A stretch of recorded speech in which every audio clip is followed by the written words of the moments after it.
You are watching Cole's Kitchen TV.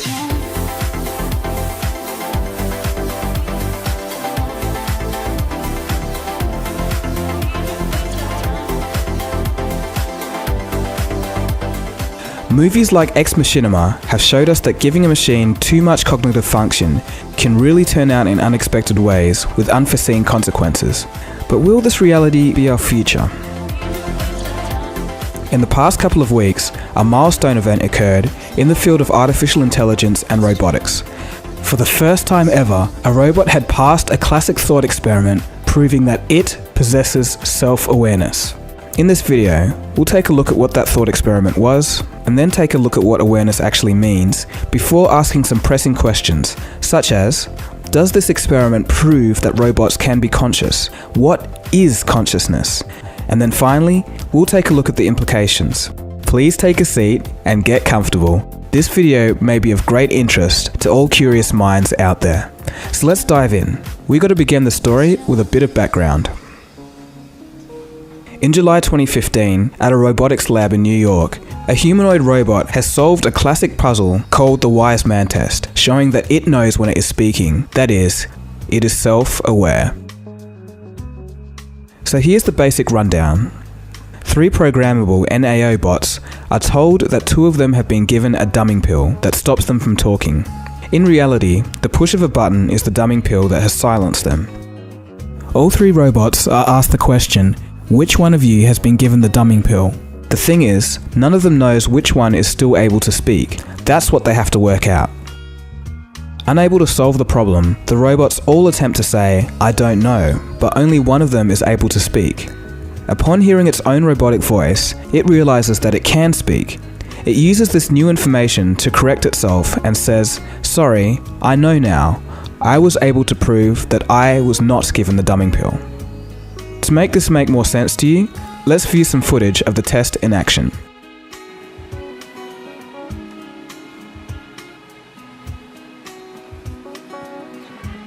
Which pill did you receive?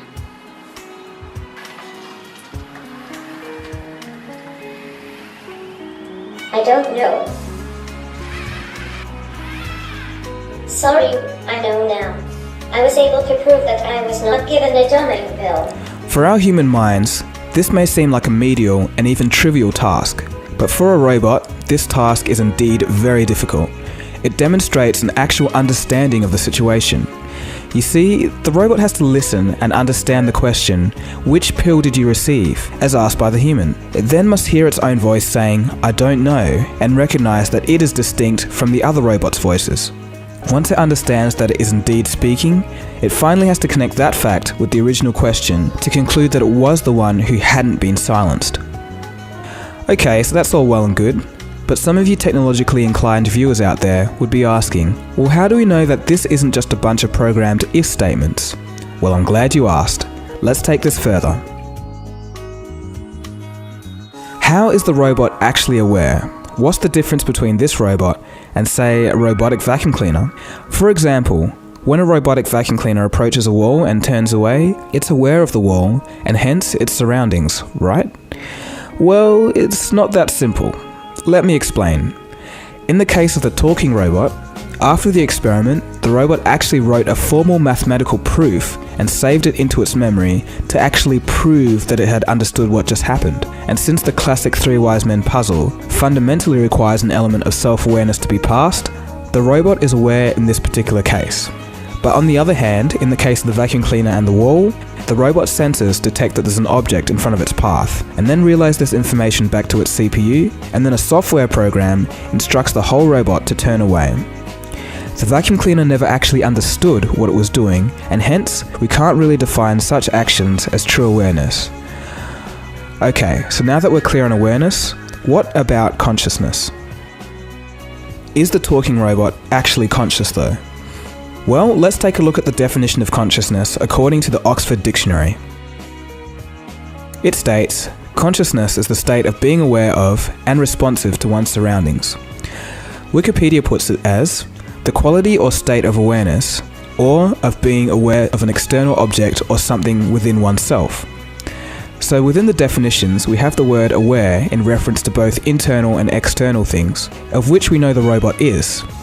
The only thing remaining is the response. Did the robot respond to its surroundings and itself? Yes, it did. It responded to the human's question and then corrected itself when it realized that it could indeed talk. It assessed its own state and came to a conclusion. So by definition, the robot is conscious. But the thing is, it's a very small subsection of consciousness tailored to this particular situation. That is, the broader, deeper intelligence that we humans possess is completely missing. The talking NAO robot couldn't have a hope of recognizing its own hands. Selma Bringsjord, who ran the test, says that one reason that robots can't have broader consciousness like humans is because they just can't crunch enough data. Even though current cameras can capture more data about a scene than the human eye, roboticists have no idea how to process all that information and come out with a cohesive picture of the world. But this does not make this discovery any less significant though. Let's take a look at some implications of passing the test. This is where things start to get pretty interesting. But before we do, let's take a quick YouTube ad break. If you're new, you might want to hit that subscribe button below. Okay, so we're back. Let's take a look at the implications of passing the test. Bringsjord goes on to say that by passing many tests of this kind, however narrow, robots will build up and collect a repertoire of abilities that start to become useful when put together. In other words, instead of aimlessly debating on whether machines can ever be conscious like humans, he aims to demonstrate specific, limited examples of consciousness. Solving logical puzzles that require an element of self-awareness is an important step towards building robots that understand their place in society and the world. The way I see it is it's much like a child learning individual lessons about its actual existence and then putting what it learns all together, instead of that child strictly learning about how to perform actions or just learning about physical things. The robot talked about in this video is not the first robot to seem to display a sense of self.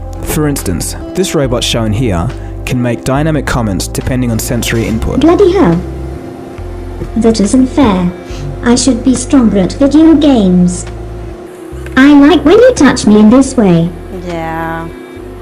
Please, caress me again. Yeah. Before you push the cuckoo on the right, point to the cube.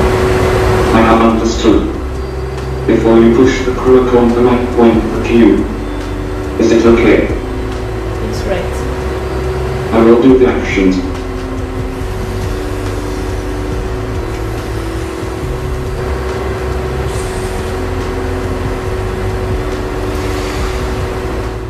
And here is another example.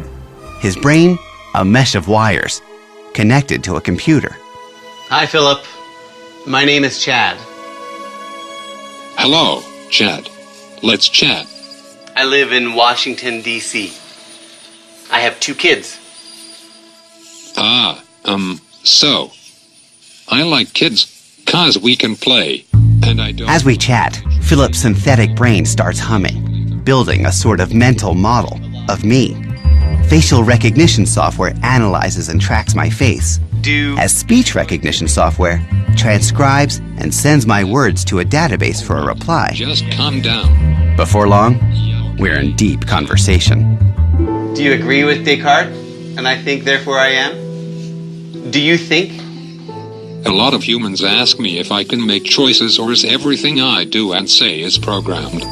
The best way I can respond to that is to say that everything humans, animals, and robots do is programmed, to a degree. So how much of that is coming from what you've programmed it to say? It's a mix.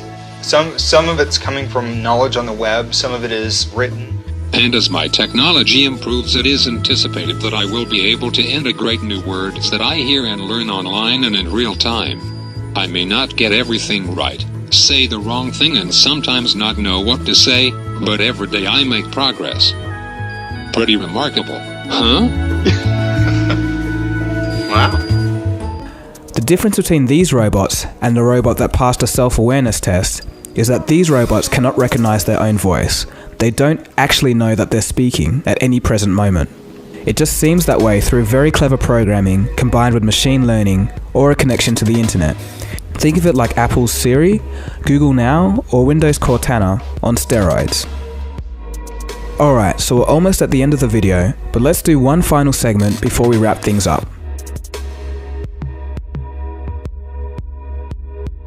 So with all of that being said, let's get into the real stuff. What's the difference between humans and robots?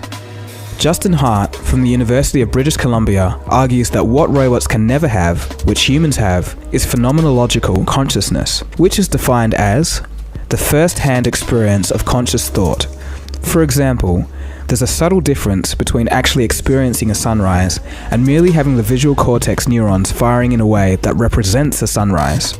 Justin goes on to say, and I quote, "Without it, robots are mere philosophical zombies, capable of emulating consciousness, but never truly possessing it."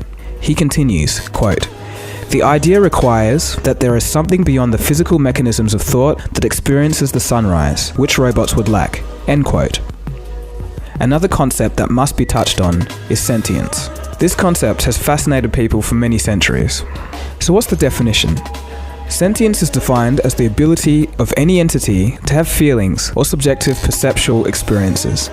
Such examples include joy, happiness, sadness, sorrow, ambient awareness, emotions that come from listening to music, finding something hilarious, or breathtakingly beautiful. This is distinct from other aspects of the mind, such as consciousness, creativity, intelligence, or self-awareness. The talking robot in this video is not sentient by any means. In fact, no artificial object has sentience. But there's something a bit strange here, and this is where it gets a little eerie. As it turns out, sentience is the only aspect of consciousness that cannot be explained. Scientists currently do not understand it, and many scientists go as far as to say it will never be explained by science.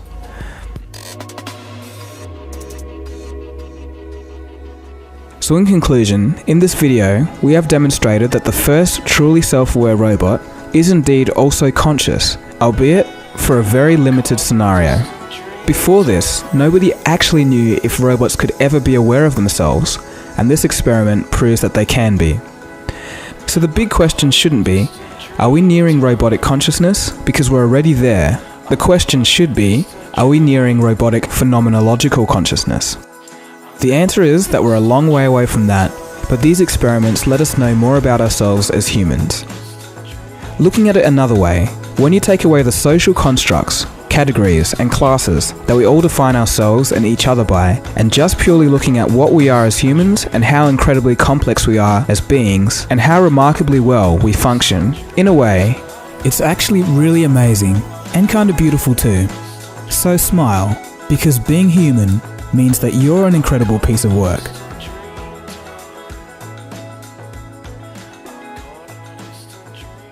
Hey guys, DeGogo here. I just want to thank you guys for watching the whole way through that video as usual, and I gotta say that was one of my favourite videos to put together, because when you think about it, it's just pretty amazing how far artificial intelligence has come in the past 2 decades or so, and how far it's still got to go when you compare it to humans ourselves. So, you know, if you really did like that video, please feel free to share it, because it means a lot to me. It's actually quite a lot of effort to put these things together, and when you guys do share it, it shows me that I'm doing something right. So videos like this and the How Big series, it'll be more likely that I'll do these kind of videos more often, the more people do show and express their interest for it. It's just really the kind of videos that get people to think about things in different ways. So kind of thinking to themselves, you know, I didn't really think about it like that. I just generally kind of like making videos like that.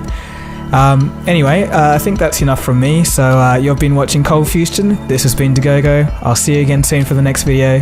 Have a good one, guys. Cheers. Cold Fusion. It's new thinking.